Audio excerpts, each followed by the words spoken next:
할렐루야. 예, 옆에 있는 분 축복하도록 하겠습니다. 하나님이 다 재고 계십니다 라고 축복하시기 바라겠습니다. 전체적으로 이야기를 하려면 측량하고 계신다라고 말씀을 드려야 되겠죠. 지난주 수요일 날, 지난주가 아니죠. 지난 수요일, 엊그제 수요일 날 여러분에게 상당히 중요한 내용을 좀 잠깐 간략하게 설명을 드렸습니다.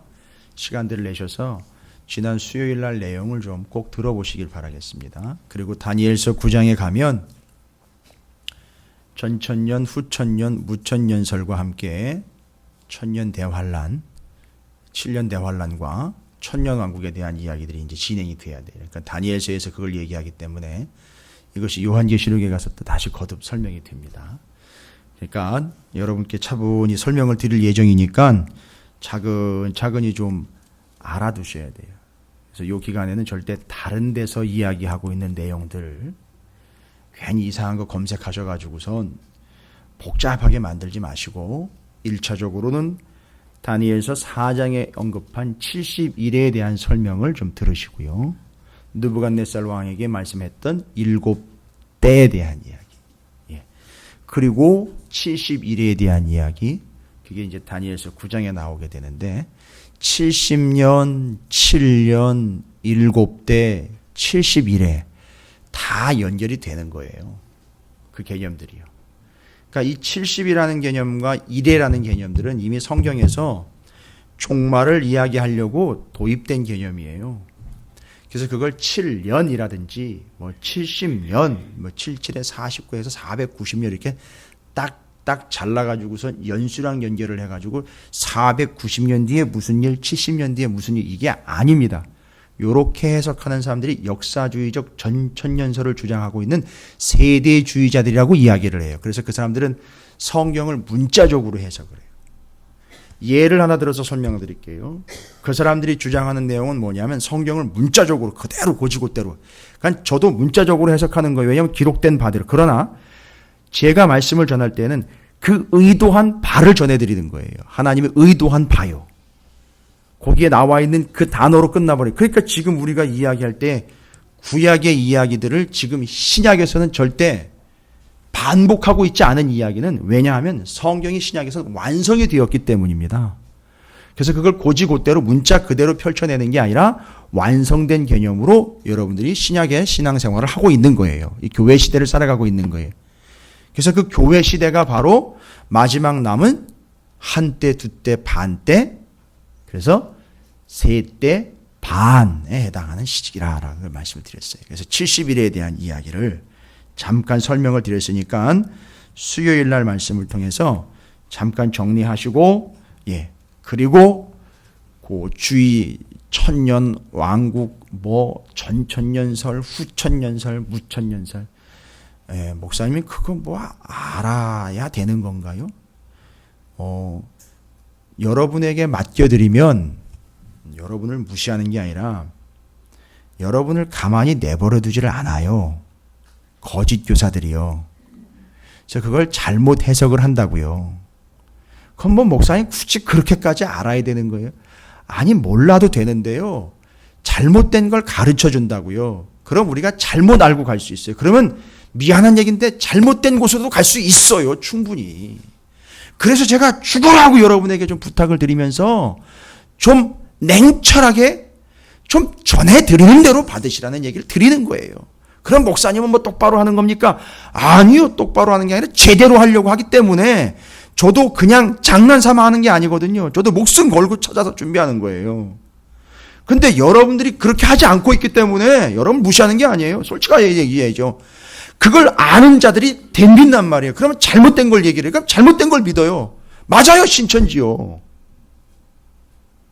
그래서 절대 그 사람들 똑바로 된 걸 들으려고 하질 않아요. 이미 그걸로 인이 박혀버려가지고 거기에 이미 고정화가 돼버렸어요. 아니 그게 너무 쉽거든요. 좋고요. 받아들이기에. 모르고 있다가 딱 먼저 받은 게 그거예요. 그러니까 그게 너무너무 좋은 거예요. 그러니까 그냥 그것대로 가는 거예요. 쉬운 대로.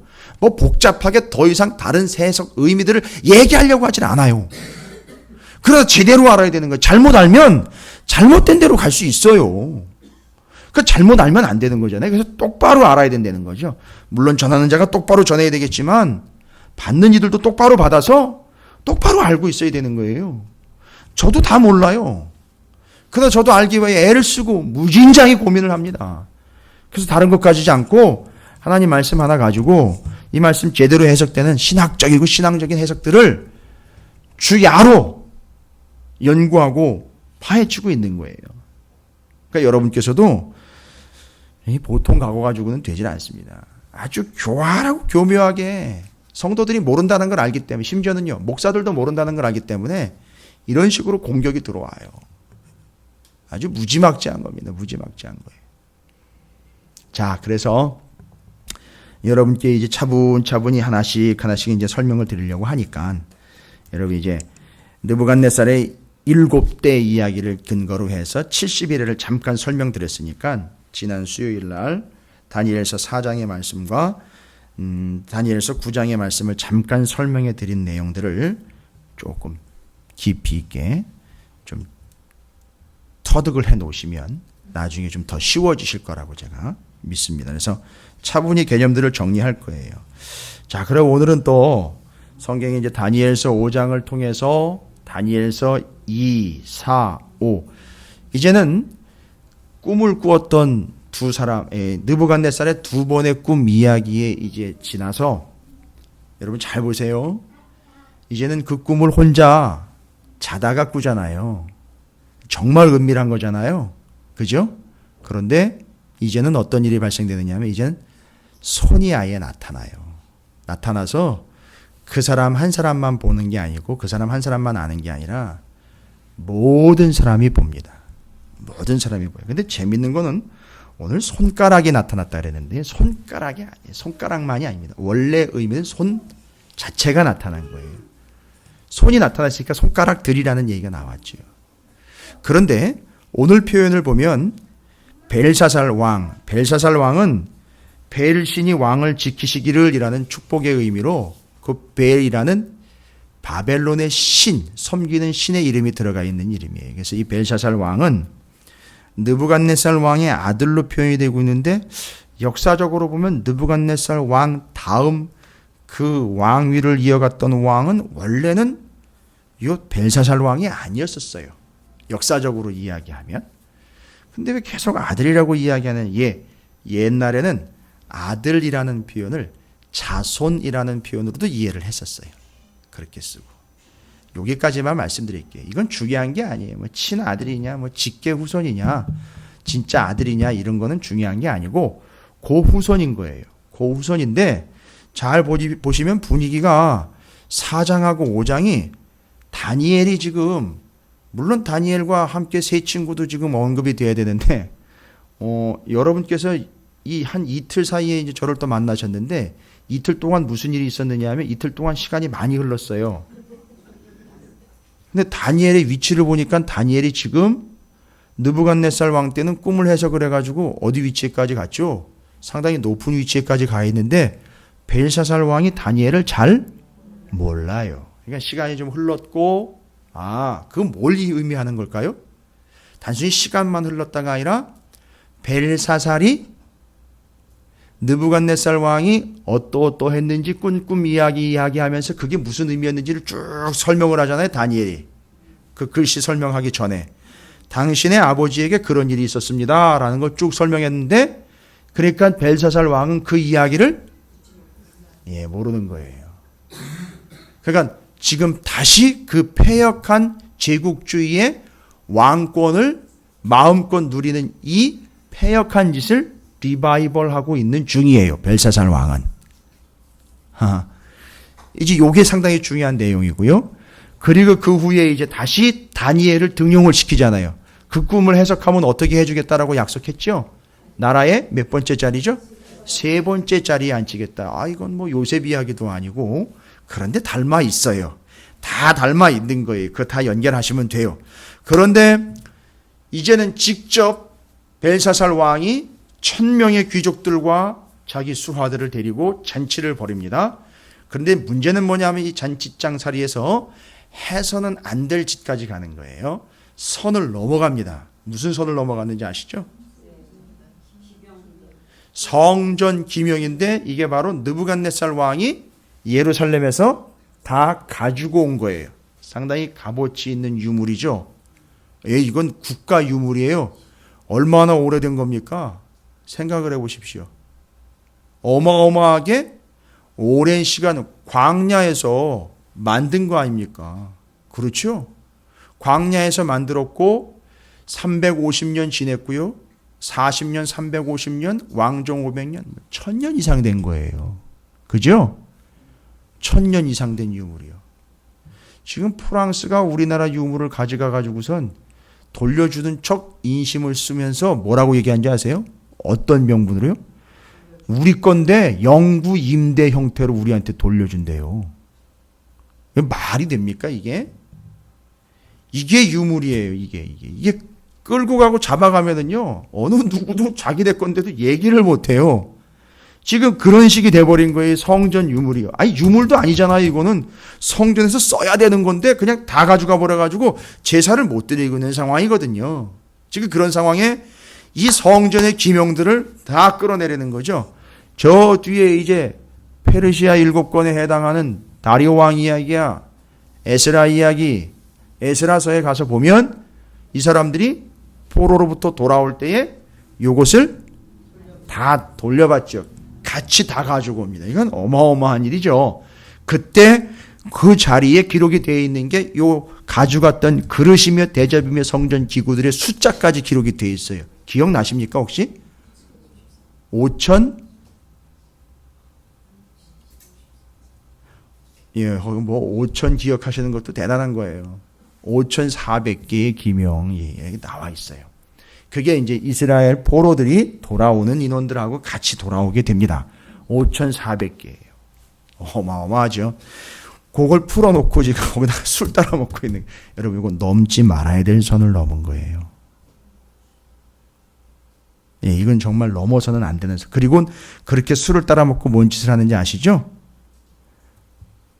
그들이 술을 마시고는 5장 4절에 금, 은, 구리, 쇠, 나무, 돌로 만든 신들을 찬양하니라. 이렇게.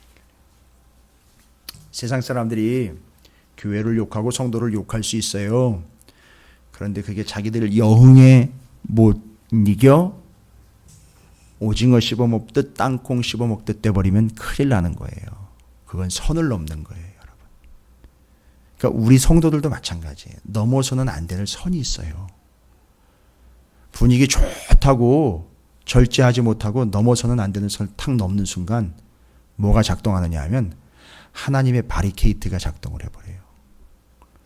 아무리 친교도 좋고 교제도 좋지만 여러분, 우리가 주님의 이름으로 모였기 때문에 그 선을 넘는 순간 일은 터지는 거예요. 우리 주변에 그런 일이 많이 일어난 걸 우리는 볼 수 있어요. 그 선을 넘는 순간 끝나는 겁니다. 자, 왜 이런 얘기를 드리냐면 그 선을 넘는 순간 무슨 일이 났죠? 그거 아니야 라면서 손이 나오는 거예요. 그거 아니야 하면서 너 이제 끝났어 하면서 나오는 거예요. 무서운 얘기예요. 손가락이 아니라 원어적으로 보면 손바닥이라고 나와 있어요. 손바닥. 그러니까 벨사살 왕이 신나게 취해가지고선 술에 막 취해가지고 기분이 너무너무 좋은 거죠. 너무 좋은 기분을 조금 더 업그레이드 시키려고 이제 무슨 짓까지 했다는 거죠? 성전 기명을 끌어다가 거기다가 술을 받아 먹고 신들을 찬양하는 거예요. 지금 이게 악단, 밴드를 동원을 했는데 이 밴드가 뭘 하느냐 하면 우상을 찬양하는 찬양대가 나온 거예요. 그래가지고 밴드를 지금 불러서 음악까지 하면서 거기서 여흥을 즐기고 있는데 이때 뭐가 나타났느냐 하면 손이 나타났는데 벨사살 왕이, 이제 중요한 얘기입니다. 벨사살 왕이 그 손가락을 본 게 아니라 원어적으로는 손바닥을 봤다고 그래요. 손바닥이요. 여러분, 이게 손바닥을 봤다라는 얘기, 뭐 그렇게 중요합니까? 목사님, 중요한 거예요. 손바닥이, 여러분, 앉아있는 사람이 손바닥을 보려면 이 손의 위치가 어딘지를 알아야 돼요. 그럼 일반적으로 여러분 이 손이 나타나가지고 벽에다가 썼다, 이렇게 석회벽이에요. 그러니까 새기듯이 거기다가 새겨지니까 글씨가 새겨진 거죠. 그런데 손바닥이 보였어요. 벨사살 왕이 앉아있었는데 손바닥이 보였어요. 어디다 썼는지 중요한 게 뭐냐면 손바닥이 보였다라는 것 때문에 어디 벽에다 썼다가 아니라 이게 위치가 중요한 거예요. 손바닥이 보입니다. 그 쓰시는 손바닥이 보였다. 여러분 어떻게 해요? 여러분이 제 손바닥이 보이려면 제가 어떻게 해야 되죠? 이렇게, 그렇죠. 이렇게 써야 되는 거예요. 그렇죠. 그러니까 제가 이렇게 쓰면 손등이 보여요. 손바닥이. 이게 뭘 의미하는지 아시겠어요? 앉아 있는데, 벨사살이 앉아 있는데 하나님의 손이 반대편 벽에다 이렇게 쓰는 게 아니라 내 위에다가 쓰시는 거예요. 그러니까 뭐가 보이죠? 하나님의 손이 보여요. 손이 보이는 거예요. 이 손바닥이 보이는 거라고. 그러니까 지금 어떤 형상이냐 하면 제가 여러분의 머리에 안수를 하듯 여러분의 머리 위에다가 그 글을 쓰는 거예요. 그러니까 그 본인은 그 손바닥이 보이는 거라고요. 그리고 무시무시한 얘기입니다. 그러니까 이 이야기는 지금 누구한테 하는 얘기냐면 너한테 하는 얘기라는 거예요. 벨사살 너한테 하는 얘기라는 거예요. 그러니까 다른 사람이 들을 거 없고 네가 들으라는 얘기예요. 여러분, 제가 가끔씩 여러분에게 부탁을 드리는 거예요. 상처받지 말라고 말씀드리는 거는 누구 다른 사람한테 표적이나 한 사람을 향해서 이야기하는 게 아니라 들어야 될 사람이 듣는 거예요. 그거는요. 누구를 향해 얘기하는 게 아니에요. 오늘 나를 향해 이야기하고 있다는 걸 분명히 여러분은 받아들이셔야 해요. 벨사살이 이걸 감을 못 잡는 거예요. 그런데 순간 하나님이 아예 이건 너한테 얘기하는 거예요 라고 아예 그 머리 위에다 탁 손바닥이 보일 정도로 그 사람 머리에다가, 그러니까 다른 사람들은 다 보이겠죠? 다른 사람들은 다 보이는 거예요. 그리고 그 사람 위에다가 싹 적는 거예요. 이건 마치 자기 명찰 그 위에다가 딱 다는 것처럼 바로 하나님이 그 사람 머리 위에다 써서 너는 이거다라는 거예요. 그러니까 이건 오늘 너한테 하는 얘기라는 거예요. 오늘 여러분한테 하는 얘기입니다. 제가 어느 누구를 타겟으로 이야기하는 게 아니라 이 모든 말씀은 다 듣는 바 하나님의 자녀인 나에게 말씀하신다는 사실을 받아들이셔야 돼요. 오늘 벨사살이 바로 그걸 이야기하는 겁니다. 무시무시한 거죠. 지금 이 손이 그 사람 머리 위에 올라가 있는 거예요. 그리고 그 사람은 하나님의 손 아래에 있다는 걸 이야기하는 겁니다. 글씨를 써서 단순히 그 글씨가 뭘 이야기하는지만 그것만 알아내려고 하는 그런 우리의 호기심을 자극하는 이야기가 아니라 너는 내 손 아래에 있다는 걸 이야기하는 거예요. 그러니까 그걸 딱 감지하는 순간이 이건 왕입니다. 이 사람. 그래도 나름의 명색이 왕이에요. 왕이니까 통치, 그 권한이 얼마나 큰지요. 옛날에 로마 시대 때는요. 황제가 콜로세움 원형 경기장에 나오면 어마어마하게 수많은 인파가 모여서 조금씩 수군거리기만 해도 이건 소리가 안 되는데요. 황제가 딱 나와가지고선 손가락만 딱 한번 들어가지고 손을 싹 들면 조용해지는 거예요. 이게 권위라는 거거든요. 근데 지금 하나님의 손이 탁 나타나가지고 글을 그 위에 써버리는데 벨사살이요. 그 개념을 깊이 생각을 합니다. 아니 당하고 있는 거예요 지금. 그러면서 5절에 그때의 사람의 손가락들이 나타나서 왕궁 촛대 맞은편 석회벽에 글자를 쓰는데 왕이 그 글자 쓰는 손가락을 본지라 이게 바로 이게 손바닥이 보였다는 얘기예요. 이게. 그러니까 당연히 손가락도 보이겠죠. 손바닥이 보이니까. 이에 왕이 즐기던 얼굴빛이 변하고 그 생각이 번민하여 넓적다리 마디가 녹는 듯하고 그의 무릎이 서로 부딪힌지라. 여러분 평생 이런 경험 해봤을까요? 벨사살이? 적들이 쳐들어와도 왕은 채통을 지키면서 명령을 해야 될 판인데 지금 술 먹다가요. 갑자기 느닷없이 나타난 하나님의 손 때문에 사시나무 떨듯이 떨고 있는 이 모습을 한번 보십시오. 이건 지금 어마어마한 현상이고 상황이라는 걸 벨사살은 감지를 하고 있는 거예요. 그리고 왕이 크게 소리질러 술객과 갈대아 술사와 점쟁이를 불러 모으게 하고는 바벨론의 지혜자들에게 말하되 누구를 막론하고 이 글자를 읽고 그 해석을 내게 보이면 자주색 옷을 입히고 금 사슬을 그의 목에 걸어주리 그를 나라의 셋째 통치자로 삼으리라 하니라. 그러니까 새겨 놓으신 거예요. 그러니까 잠깐 환상으로 나왔다가 빠져버리던 이야기가 아니라 벽에다가 아예 어떻게 했다고요? 새겨놨다고요. 그러니까 그 왕이 앉는 의자 위에 새겨진 거예요. 마치 십자가 위에 유대인의 왕이라는 죄패가 붙는 것처럼 자기 자리 위에 그 글씨가 새겨져 있는 거라고요. 지금 왕궁이에요. 별로 떨리지 않으시죠? 우리는 맨날 우리 집에 들어가면 호수 또 문패 이런 것만 받고 주소 들어있는 주소패만 보니까 별로 대수롭지 않은 것 같은데 그 사람 위에 그 글씨가 싹 새겨져 있는 거예요. 그러니까 앉기만 하면 너는 그거 이건 거예요. 그게 그 사람 이름표가 돼버린 거예요. 근데 이게 뭔 뜻인지를 모르는 거예요. 그 답답하지요. 자, 이제 그러면 요 개념이 이해가 되고 정리가 되려면 앞에서 2장, 4장에 느부갓네살이 꾼 꿈 이야기를 잠깐 얘기를 나눠야죠. 2장에서는요 무슨 꿈이었죠? 큰 신상에 대한 꿈이었었어요. 그런데 뭐가 나왔죠? 손대지 아니하는 큰 돌이 나와서 그걸 부셔버립니다. 이게 이제 제국 변동의 밑 그림을 그렸던 다니엘과 그것이 어떤 나라들로 변동되어 가는지를 알려줬던 거예요. 그런데 그 나라들이 변동되어 가는 게 중요한 게 아니라 손대지 않은 돌이 나와서 그 신상을 부서뜨리려는 거죠. 그리고 그 돌은 세상에 편만해졌더라. 그게 또한 나라에 대한 이야기라는 거죠. 하나님의 나라. 그걸 이미 염두에 둬야 돼요. 그리고 또 하나의 꿈을 꿨지요. 나무에 대한 꿈이잖아요. 그건 느부갓네살 개인이죠. 그래서 2장과 4장을 정리하면 그 나라 제국, 그 모든 온 세계의 나라들, 이 세계, 그리고 이 세계에서 가장 크다고 자부하고 있는 유일한 한 사람, 느부갓네살이라는 한 영혼까지 다 뭐하고 계시는 중이다.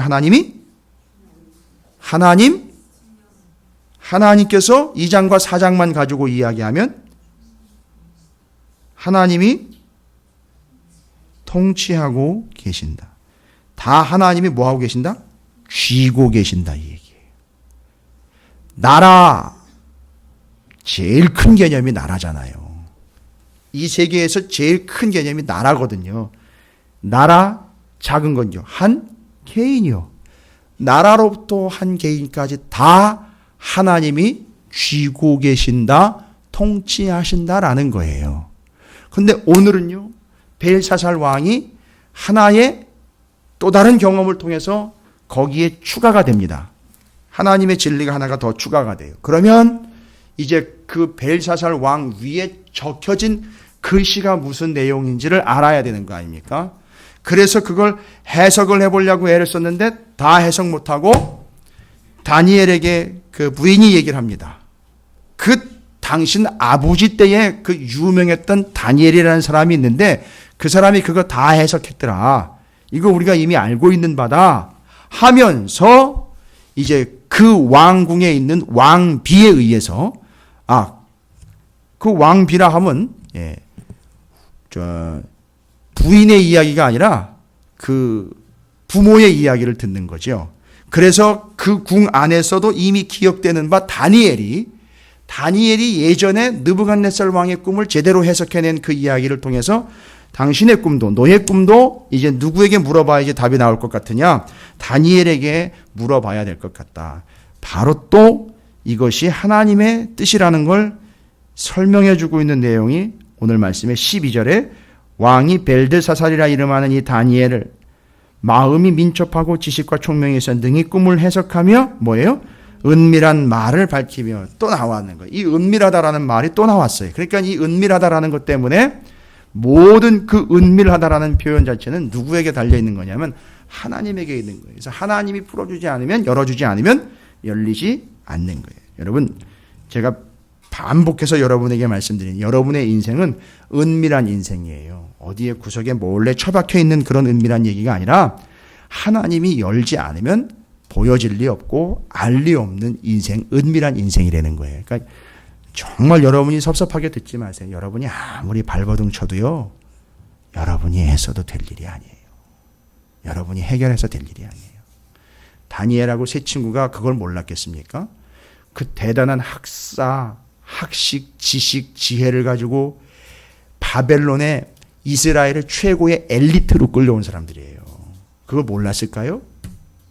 미안한 얘기다만 우리가 다 지식과 지혜와 IQ를 합쳐도요, 그 사람들 못 따라가요. 그 정도로 대단한 사람들이에요. 그 사람들이 그러면 자기네들끼리 손을 써보고 힘을 써보고 그렇게 안 해봤을까요? 아니요. 아는 거죠. 우리가 알아낼 수 있는 게 아니라는 걸 알고 뭐 했다는 거죠? 부르짖었다는 거예요. 여러분, 그렇게 되는 거지. 인생은 여러분께서 해석해가지고 여러분께서 풀어가지고 아무리 해보십시오. 제가 비웃고 비꼬는 게 아니라 그것도 경험해 보셔야 돼요. 그냥 해보세요. 해보시고 결국 안 되면 천부여 의지 없어서 손 들고 옵니다. 그렇게 오셔요. 그게 인생이에요. 원래 그걸 깨달으며 가는 거예요. 그럴 때 하나님이 열어주시는 거예요. 열어주시지 않으면 절대 안 돼요. 그러니까 우리는 뭐밖에 할 수 없냐. 그냥 부르짖는 거야. 하나님, 나 죽겠습니다, 정말. 궁금해 죽겠습니다. 힘들어 죽겠습니다. 이렇게 가는 거예요. 그래? 그럼 내가 알려줄게, 그러면. 그러니까 이제, 그제서야 하나님이요. 그걸 듣고 반응하시는 게 아니라, 이 사람이 자기가 안 된다는 걸 고백했잖아요. 그러니까 내가 아닙니다. 나는 아닙니다. 고백했으니까 그럼 내가 해야지 하고 하나님이 나서는 거예요. 그래서 열어주시고 보여주시고 풀어주시는 얘기거든요. 그러니까 이걸 아는 거죠. 다니엘은 이미 다 정리 끝났습니다만 다시 은밀한 걸 보여줬기 때문에 그걸 이제 해석을 들어가는 겁니다. 13절 이후로부터 다니엘이 해석을 합니다. 다니엘이 해석을 하는데 뭐라고 해석을 합니까? 해석하기 전에 느부갓네살 왕이 겪었던 일들을 쭉 이야기해요. 왜일까요? 느부갓네살 왕이 겪었던 것을 지금 벨사살이 몰라요. 지금 그 개념을 전혀 몰라요. 그러니까 이게 맞아요. 이게 전수가 안 된 거예요.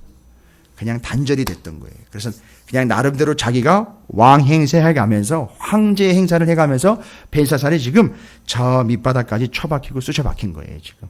그래서 그 옛날 이야기하는데 그 옛날 이야기가 아니에요. 그거랑 똑같습니다. 이야기하는 거예요. 그때랑 별반 다르지 않습니다. 상황은 같습니다. 라고 이야기를 하고 22절부터 벨사살이요 왕은 그의 아들이 되어서 이것을 다 알고도 뭐 했어요? 아직도 마음을 낮추지 아니하고 당신 문제가 이거라는 거예요. 이 대단하지요. 다니엘도요. 그렇죠. 아니 이제 느부갓네살 죽고 난 다음에 한직에 물러나 있다가 다시 등용받을 기회잖아요. 이 좋은 기회를요. 가진 아첨과 좋은 소리를 해가지고선 이 기분 좋게 해줘가지고선 다시 등용되게 해야죠. 근데 거기다 대고요. 전에 그 선왕이었던 느부갓네살 왕 이야기를 하면서 비교를 해보니 당신은 지금 그 후손이 돼가지고 이걸 다 알면서도 라고 이야기 쭉 설명을 해주면서 이제 그건 이전에 자기 왕의 실록이니까 알 거 아닙니까? 그런데 여전히 전혀 모르는 것처럼 엉망진창으로 살아가고 있는 당신 이걸 다 알고도 아직도 당신은 뭐 하지 않았다? 마음을 낮추지 아니하고 23절이요. 도리어 자신을 하늘의 주제보다 높이며 이게 뭐예요?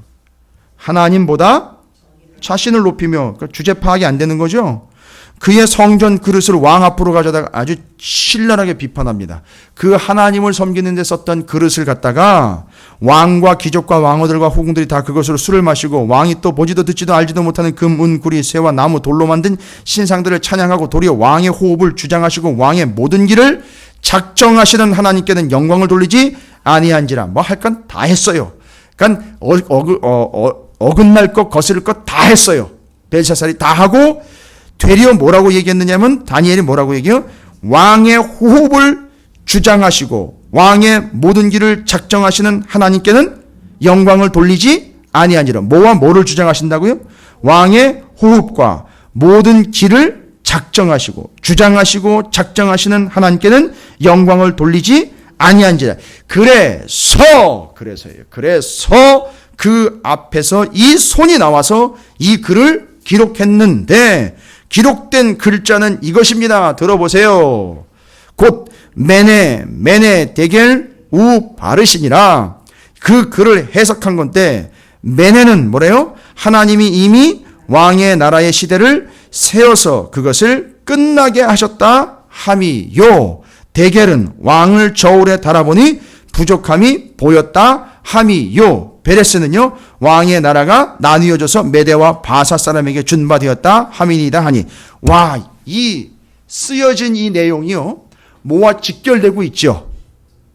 나라가 나눠진다는 이야기까지 다 통틀어 가지고요. 앞에서 그렇죠. 느부갓네살은 이미 먼저 꿨던 그 신상의 그 꿈의 내용이 여기 연결되고 있어요. 이게 정확하게 연결되고 있는 거예요. 그러니까 다니엘이 반드시 필요한 거예요. 그래서 다니엘이 해석 들어갔습니다. 자, 뭡니까? 26절에 메네 대겔 우바라신 메네 해보니까 뭐예요? 세 보니까 너는 끝났다. 시기를 세 보니까 내가 산수를 해보니까 수학도 아니에요. 산수 해보니까 셈을 해보니까 너는 이제 끝났다.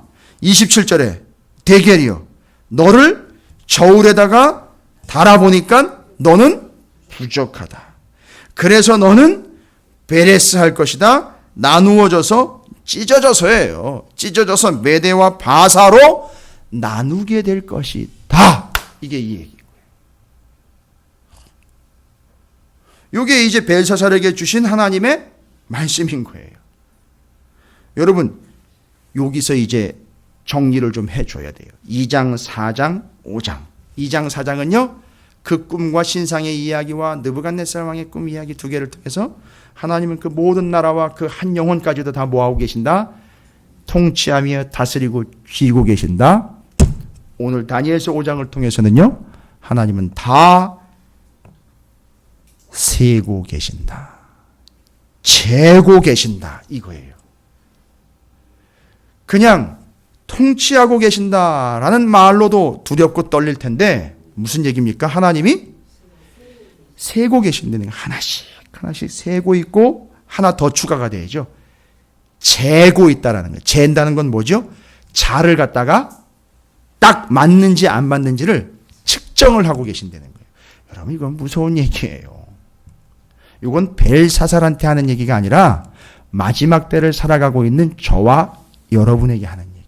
하나님이 통치하고 계실 뿐만 아니라 세고 재고 계신다는 거예요. 무서운 얘기입니다. 그래서 하나님 모르실 리 없어요. 여러분 이건 뭐 11조 띄어먹고 뭐 하나님 앞에 드릴 거 띄어먹는 이런 얘기하는 게 이런 단순한 이야기를 하는 게 아니에요. 여러분 그건 뭐 당연한 거고요. 그런 거는 그건 얘기할 가치도 없는 거예요. 그런 거는 아주 초보적이신 주일학교에서나 얘기해야 되는 그런 거는 세고 계시고 재고 계신다는 게 이 수준이 딱 정해져 있는 것이고 하나님 분명히 알고 계신다는 거예요. 속일 수가 없다는 거예요. 다 측량 끝났고 다 죄받고 달아봤다는 거예요. 여러분 무섭잖아요. 떨리는 거예요. 아니 저한테 하는 얘기인 거는 김 목사 내가 너 달아봤고 너 세 봤다는 거예요. 너 내가 다 측량해 봤다는 거예요. 그럼 뭐라고 얘기를 하겠습니까? 예 그러면 여기서는요 다른 방법이었어요. 뭐 알아서 처분해 주셔야죠. 뭐 하나님 이 얘기밖에 없어요. 이거 자포자기가 아니에요. 뭐라고 여기다 변명거리가 없는 거예요. 여기다 대고는요. 아 그래도 하나님 제가 뭘 이렇게 좀 해고 뭐 어떻게 했고요. 예전에는요 이런 것도 했고 저런 것도 했고요. 그런데 거기다 대고 예 마지막 때를 살아가고 있으니까 신약에 가면 거기다 정말 더 무서운 얘기가 탁 나오는 거죠. 그렇게 재보시고요. 그렇게 측정까지 딱 끝내가 치수 딱 나왔어요. 숫자 다 나왔습니다. 몇 점 몇 가지요. 소수점 밑에까지 다 나와버렸단 말이에요. 그런데 주님이 뭐라 그런다고요? 내가 이것도 했고 저것도 했고 저것도 했는데 그렇게 정확하게 알고 계신 하나님이요. 뭐라고 얘기한다고요? 제가 주님의 이름으로 이것도 했고 저것도 했고 저것도 했습니다. 귀신도 내어쫓고요. 능력도 행했고요. 다 했습니다. 거기다 대고 뭐라고 얘기하셨다고요? 난 네가 도무지 누군지 모르겠다. 여러분 이게 이해가 되세요? 이렇게 측량하고 숫자까지 다 세가지고요. 양까지 다 알고 계시는데요. 그분이 뭐라고 얘기를 하셔요, 나중에는? 난 넌 누군지 모르겠다. 이건 더 무서운 얘기인 거예요, 그거는. 더 무서운 얘기인 거예요. 이게 뭐 하나님은 어떻게 이랬다 저랬다. 그게 아니잖아요. 그런 하나님인데 거기가 아예 난 너를 모른다라고 무시를 하고 있고 아예 외면을 하고 있다는 상황이 더 떨리는 현실이 되고 여러분 우리의 현실이요 지금 어디에 와 있는지를 잘 판단을 하셔야 됩니다. 아셔야 돼요. 하나님은요 지금 우리를 다스리고 계시는 거예요. 쥐고 계실 뿐만 아니라 하나님은 우리의 모든 것들을 다 재고 계시고 세고 계신다라는 겁니다.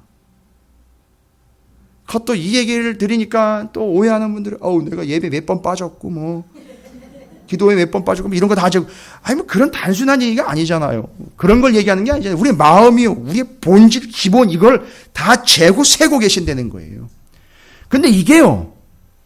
중요한 거는 이 글씨가 벨사살만 보게 나타난 게 아니라는 거예요. 다른 사람들이 다 봤다는 거예요.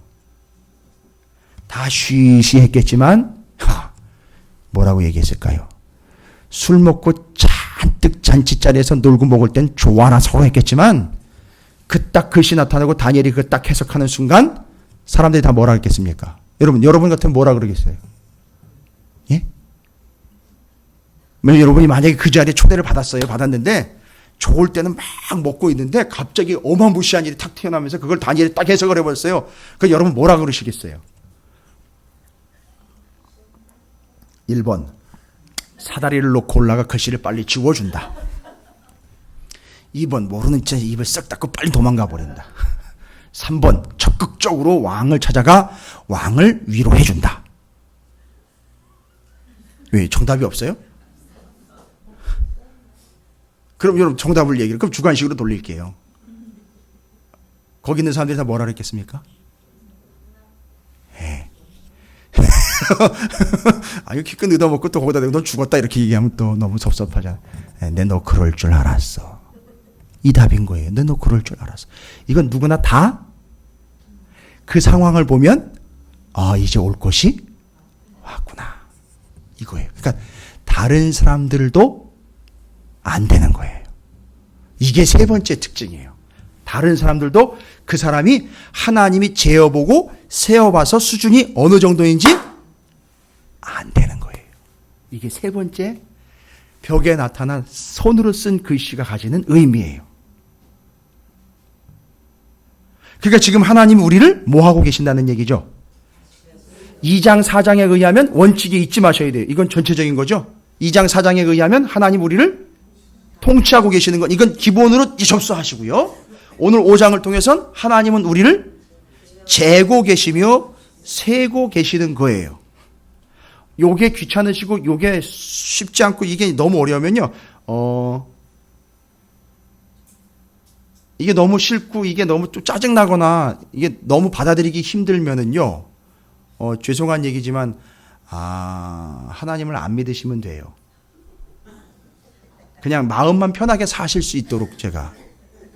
그러나 마음만 편하게 산다 해도 하나님이 안 하시는 건 아니거든요. 그러나 뭐 어쨌든 뭐 좀 쉽지 않고 편하지 않고 너무 어려우면 마음이라도 편하게 그냥 마지막까지 살 수 있도록 그냥 안 믿으면 돼요. 그러면 그냥 마음이라도 편할 수 있겠죠.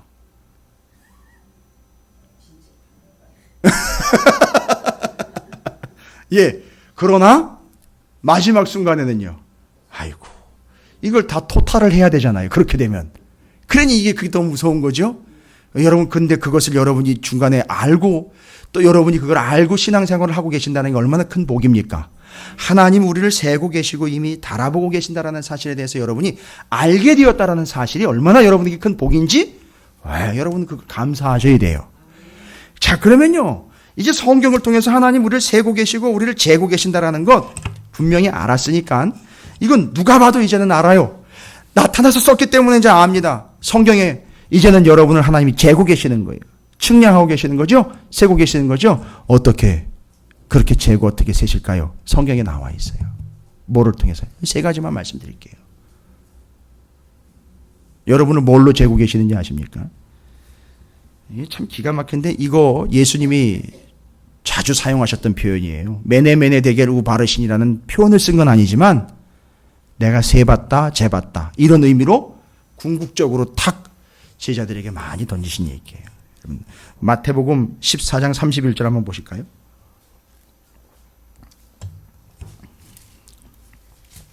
예수님이 이 내용을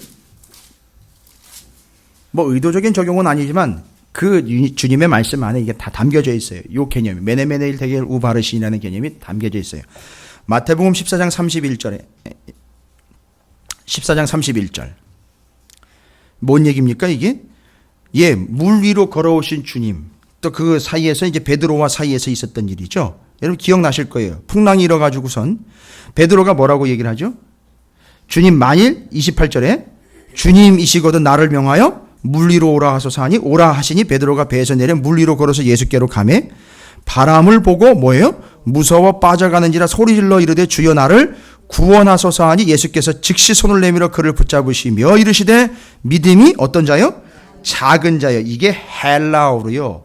올리고스라는 단어인데, 예. 올리고당 할 때 그 올리고스랑은 상관이 없는 건데, 이 외우기 쉬우시라고. 올리고스라는 단어인데, 이게 뜻이 뭐냐면, 작다라는 말이 그냥 단순히 사이즈를 이야기하는 게 아니라 이런 뜻이에요. 재보니까 사이즈가 작더라. 뭐예요? 달아보니까 양이 적더라. 기간에 비해 짧더라. 이 얘기인 거예요. 그러니까 지금 예수님은 이 단어 속에 이 믿음이 작은 자요. 믿음이 작은 자들아. 믿음이 적은 자들아. 이런 표현 많이 쓰셨잖아요. 그렇죠? 그러니까 주님이 그때 그 표현을 쓰시면서 단순히 옳고 그름을 이야기하는 게 아니라 이미 예수님은 그걸 다 보고 재고 판단해 놓으신 거예요. 그래서 그걸 이야기한 게 믿음이 작은 자야 라고 이야기한 게 이제 여기서 이게 풀리는 거예요. 단순한 책망이 아니라 주님은 이미 베드로를 데리고 다니면서 다 파악이 끝냈다는 얘기 아닙니까? 어느 수준이고 어느 정도인지 세봤다는 거예요. 달아봤다는 거예요. 그랬더니만 짧고 부족하고 적더라는 거예요. 그거 얘기하는 겁니다. 지금 실제로. 주님이 그렇게 얘기를 하셨어요. 그러니까 베드로의 믿음이 어떠냐? 어떠한 상태인지가 다 드러났습니다. 그렇죠. 사람들 앞에 다 드러난 거예요. 이제 드러나는 겁니다. 아, 하나님은요. 그들의 믿음을 어떻게, 그들의 상황을 뭘로 측정하시는지 여러분 아시겠습니까? 예?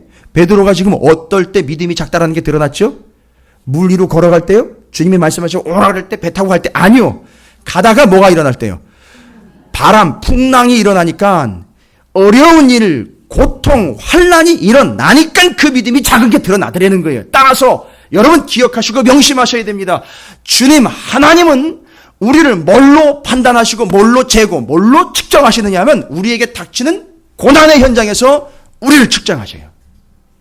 우리가 겪게 되고 우리가 닥치게 되는 그 고통과 환난의 문제들 속에서 이 사람이 어느 수준인지 양이 어느 정도 얼마나 길고 짧은지를 다 대보시고 달아보시고 세어보시면서 그걸 판단하신다는 거예요. 이게 첫 번째예요. 아주 중요한 얘기입니다. 고통의 상황이에요. 여러분에게 그런 문제들이 닥칠 거 아닙니까? 그렇죠? 아닌가요? 여러분에게 그런 어려운 일이 닥친단 말이에요. 그런 고민되는 일이 닥친다고요. 그런 환난의 일들이 닥쳐옵니다. 그런 곤고한 날들이 찾아오게 되어 있다고요. 알고 봤더니 왜 나만 겪는 고난이냐고 하나님 앞에 부르짖기도 하지만 여러분 정확하게 파악하십시오. 바로 그때 그 순간 그 고난과 그 아픔은 여러분을 판단하고 재고 세고 대어보시는 중요한 기준이 된다는 거예요.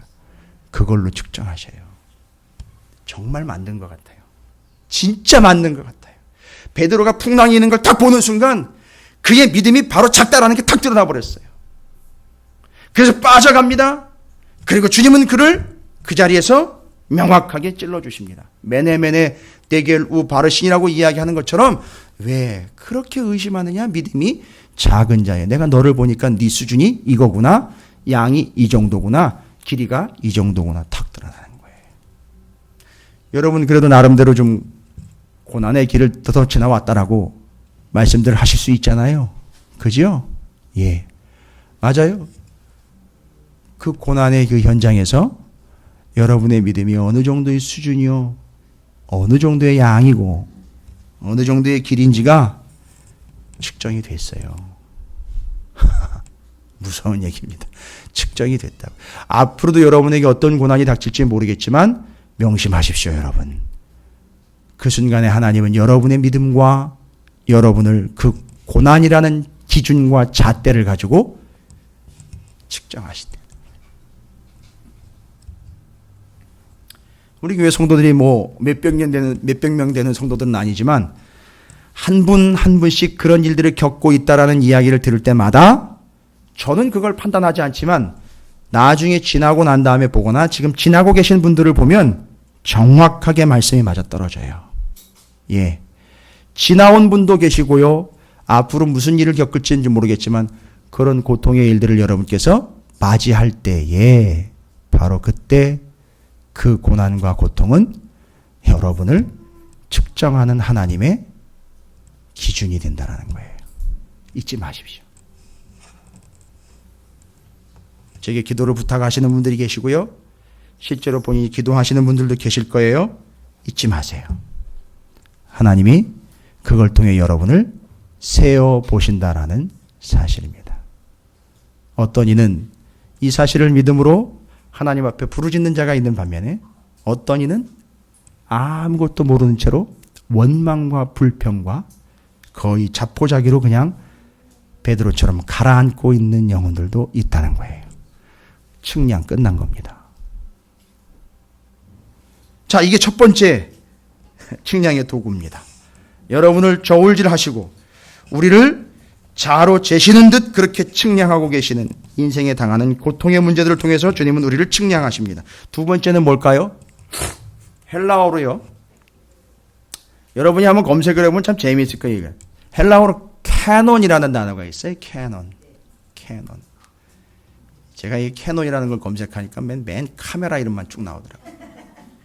이게 이제는 아예 본질적인 원래 의미보다 그 의미가 더 많이 돼버렸는데, 예, 캐논. 그리고 또 한쪽에서는 이제 이건 헬라어를 얘기하는 겁니다. 니콘 이래가지고 니콘은 승리거든요. 거기다가 이제 대응할 게 뭐가 있는가 했더니만 우리는 기준이다 이래가지고 자다 이래가지고 캐논이 나온 거예요. 그게 싸움을 하고 있는데, 뭐 이건 지금 카메라 얘기를 하려고 하는 게 아니라 헬라어의 캐논이라는 말은요 뜻이 뭐냐면 잣대, 청량, 측량, 기준 이 얘기예요. 이게 신구약 중간시대 지나면서 캐논이라는 말이 뭐가 됐느냐 하면 초대교회 시대 이후로 정경이라는 뜻이 되어버렸어요. 정경. 성경의 기준인 정경. 예, 이게 성경이 되어버렸어요. 그래서 그 말씀이 아예 성경. 근데 이 캐논이라는 말은 구약 성경에 어디에서 왔느냐 하면 여러분 갈대 자 있지요. 갈대로 만든 자. 갈대 이렇게 마디마디들이 있어요. 그걸 치스로 삼아가지고 측량을 할 때 갈대자로 측량한다는 거기서 나온 단어예요. 이게. 그러니까 바로 하나님의 말씀이 바로 뭐라는 거죠? 그걸 재보고 측량하는 기준이 된다는 거예요. 그러니까 두 번째 여러분 다른 거 없습니다.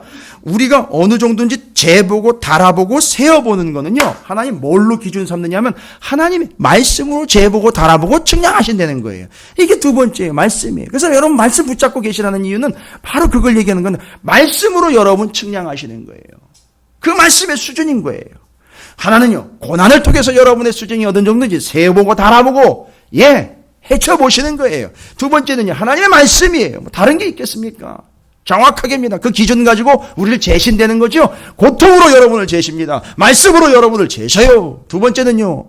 바로 그게 고통이요. 아픔이요. 말씀이요. 세 번째. 끝으로 제가 말씀드립니다. 뭐냐. 성경에 보면은요. 사도 바울이 뭐라고 얘기를 했느냐 하면 이런 거예요. 그 사람이 어느 정도인지를 측정해 보려고 하는데 이런 것이요. 사도 바울이 자꾸 자기를 본받으라고 얘기를 해요. 기억나십니까? 나를 본받으라. 나를 본받을 때 내가 뭐를 한 거를 본받는 게 아니라 내가 주님을 얼마나 사랑하는지를 보고 그걸 본받으라 그래요. 하나님은 어떻게 측정하는지 아시죠? 여러분 이건 오해하시면 안 돼요. 사람을 비교해서 또 측정하셔요. 그렇게 하는 사람도 있는데 너는 이런 식으로요. 이건 나쁘게 받아들이시면 안 돼요. 하나님은 우리가 볼 수 있을 때 하나님이 명확하게 제시하시는 그 고통의 현장에서 하나님의 명확한 말씀을 통해서 심지어는 우리가 보고 본받을 수 있는 사람들을 통해서 기준을 제시한다는 거예요. 그래서 사도 바울은 나를 본받고 내가 고통받는 것 외에는 다 나처럼 됐으면 좋겠다라고 얘기하잖아요. 그렇죠? 바로 이거예요. 여러분 우리가 이걸 고깝게 생각할 게 아니에요. 나보다 믿음이 좋은 사람들을 우리가 끌어내려가지고선 비방을 하거나 뭔 책망거리를 만들 게 아니에요. 나보다 신앙생활 더 잘하고 있으면 그 사람들 통해서 복을 받아야 돼요. 그게 기준이 되는 거예요. 그래서 이 세 가지가 우리에게 주시는 측량의 기준들로 제시가 되어 있어요. 이건 성경에 나와 있는 거니까 그걸 말씀드리는 거예요. 고통의 현장에서 그 고통이요. 우리를 측량하는 기준이요. 잣대가 된다는 거예요. 여러분이 고통을 어떻게 받아들이는지 그걸 보면 수준을 알 수 있다는 거예요. 두 번째는요. 하나님의 말씀인 거예요. 말씀을 어떻게 받아들이는지 보면 수준을 알 수 있다는 거예요. 세 번째는요. 맞아요. 우리들 다 수준이 달라요. 열심히 하고 있는 이들이 있고요. 신앙생활과 믿음으로 열심히 주님과 함께 동행하는 이들이 있습니다. 수준이 다 달라요. 성도들이요. 일맥상통 일괄적일 수가 없어요. 그런데 어떤 이는 다른 이의 수준을 보면서 그걸 비하하거나 평가하거나 판단하는 게 아니라 본받을 것인지 아니할 것인지를 평가하더라는 거예요. 여기서 유의하셔야 되는 것은 그 사람을 내가 잣대질 해가지고선 평가하는 게 아니라 본받을 것과 또 따라가야 할 것을 구분할 수 있는 영적인 분별력을 이야기하는 거라는 걸 잊지 마시길 바랍니다. 우리가 함부로 누구는 어떻고 판단하는 개념이 아닌 사도 바울이 명확하게 이야기했던 본받아야 할 것을 본받을 수 있는 그들을 제시해서 하나님은 기준도 제시를 하신다라는 사실, 이 세 가지입니다. 잊지 마십시오. 그러니까 지금 벨사살 같은 경우는요, 이 세 가지가 이 세 가지가요 다 없었던 거예요. 그러니까 잘 보세요. 여러분이 왜 복인지 제가 말씀드릴게요. 그 기준이 세 가지가 다 없어요. 아예 없어요. 그러니까 그냥 아무리 하나님이 제시를 해줘도 개선의 여지가 없는 거예요. 오늘 본문 말씀에 뭐라고 나와 있습니까? 30절입니다. 저는 이건 여러분에게 해당되지 않는 말씀과 그렇게 되지 않기를 정말 간절히 축복합니다. 30절에 뭐라고 기록되어 있습니까? 그날 밤에 갈대왕 벨사살이 죽임을 당하였고. 여러분, 이거 하나님이 기분 나빠서 이렇게 하신 건가요? 여러분이 이제 쭉 우리가 다 정리됐어요. 메대 사람 다리오가 나라를 얻었는데 그때 다리오는 62세였더라. 아니, 노인네가 또 그 다음에는 이젠 연세가 그렇게 젊지도 않은 어르신이 왕으로 올라올 정도로요. 앞에 벨사살이 엉망진창이었다라는 거죠. 그리고 30절에 그날 밤에 갈대아 왕 벨사살이 죽임을 당했다라는 얘기는요. 뭐가 끝났다는 얘기죠? 이 사람이 왕의 수명이 끝났다 이게 아니라 지금까지 하나님이 뭐 하고 계셨는데요? 그렇지요. 재고 계셨는데 이미 양이 다 나온 거예요. 측량이 끝난 거예요. 그러니까 그날 밤에 그냥 그 얘기 듣자마자 그냥 가는 거예요. 잘 보시면 이 사람 인생에 뭐 고난이 있었습니까? 아니, 이 사람이 하나님의 말씀을 뭐 기준 삼았습니까? 잘 보십시오. 이 사람이 누군가를 본받으려고 했겠어요? 이 사람 늘 앞에 서가지고 뭐라고 얘기해요? 그렇죠. 건방지게 떠들지 말고 그냥 내가 하라는 대로 해! 이렇게 했겠죠. 이겁니다.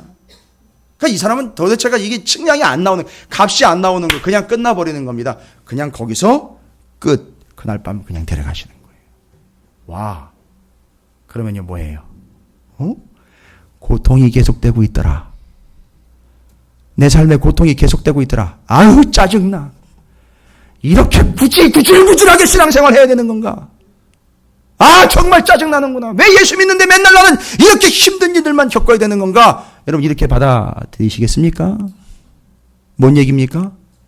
고난이 계속되고 있더라. 아픔이 계속되고 있더라. 예? 적용하세요. 하나님이 계속 측량하시고 계시는 중. 할렐루야. 측량 끝나면은요, 인생 끝인 거예요, 여러분.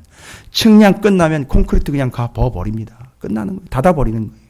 그러나 계속해서 고난 중, 여러분 이제 정리하세요. 이걸 고난의 신학이라고도 뭐 부르는데 굳이 신학이라는 거 붙이지 않아도 계속해서 내가 지금 고난과 아픔의 현장 가운데 있다는 얘기는 하나님이 계속해서 지금 나를 측량하시는 중, 재고 세고 계시는 중. 여러분 어떻게 은혜가 되세요? 그 고난과 아픔 없이 살아갔으면 얼마나 좋을까? 아니요. 세셨다고요. 여러분이 지나온 날 동안 겪었던 그 일로 여러분을 세셨어요. 지금도 끝나지 않는 고통 가운데 있다면 지금도 세고 계시는 중이에요. 그러나 그것이 끝나면은요, 끝나는 거예요. 그 인생 끝나는 겁니다. 지금도 하나님이 계속해서 말씀하고 계신다는 이야기는요, 역시 계속해서 측량, 재고 계시는 중이라는 거예요. 그러니까 여러분 의식적으로 의도적으로라도 계속해서 하나님의 말씀을 붙잡아 가셔야 돼요. 그게 여러분이 지금 살아가는 이유가 돼야 됩니다. 세 번째는요, 우리 지체와 교회 서로가 믿음의 선한 본을 보이는 지체와 교회가 되어야 된다는 사실이에요. 본을 보이고 있는 누군가가 있고 또 본을 받을 수 있는 누군가가 있고 이 사실은 뭐예요? 계속해서 우리 공동체는 하나님이 측량하고 계시는 중. 할렐루야. 이 사실이 여러분에게 이루어지는 하나님의 약속이 되시기를 주님의 이름으로 축복합니다. 이게 하나님의 측량입니다. 오늘 벨사살을 통해서 여러분에게 주시는 하나님의 말씀이 그대로 벨사살에게 이루어진 일이 아니라 벨사살을 향하고 있는 하나님의 분명한 뜻, 통치하시는 하나님, 측량하고 계시는 하나님이 우리 모두의 하나님이신 것을 믿으시고 고난의 현장, 고통의 현장에서 측량받으시는 여러분이 되시고 하나님의 말씀으로 측량받으시는 여러분이 되시고 여러분 사이에서 서로가 믿음의 본을, 선한 본을 보이며 함께 세워가는 선한 공동체로서 그 기준과 근거가 되시기를 주님의 이름으로 축복합니다.